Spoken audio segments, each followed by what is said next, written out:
আচ্ছা, আমাদের অঙ্কের মধ্যে ছিল হলো একটি কাপের মূল্য দেওয়া ছিল, কিন্তু আমাদেরকে বের করতে হবে একটি প্লেটের মূল্য। একটি কাপের মূল্য কত টাকা দেওয়া ছিল? 145 টাকা।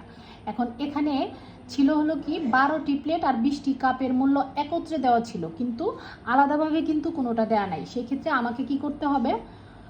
যেহেতু একটি কাপের মূল্য দেওয়া আছে, সেই ক্ষেত্রে আমাদেরকে 20টি কাপের মূল্য বের করতে হবে। এখন একটি কাপের মূল্য যদি 145 টাকা হয়, তাহলে 20টি কাপের মূল্য অবশ্যই বেশি হবে। বেশি হলে কি করতে হয়? গুণ করতে হয়। তো দেখেন 145-এর সাথে 20 গুণ করে দিচ্ছি, হয়েছে কত?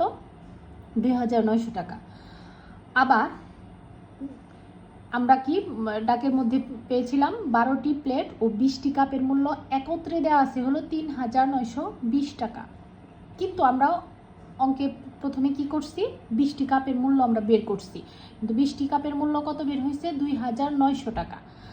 এখন যদি আমরা ওই 20টি কাপের 12টি প্লেট আর 20টি কাপের মূল্য যে একত্রে আছে, ওখান থেকে যদি 20টি কাপের মূল্য আমরা বাদ দিয়ে দিই, তাহলে শুধু কি থাকবো?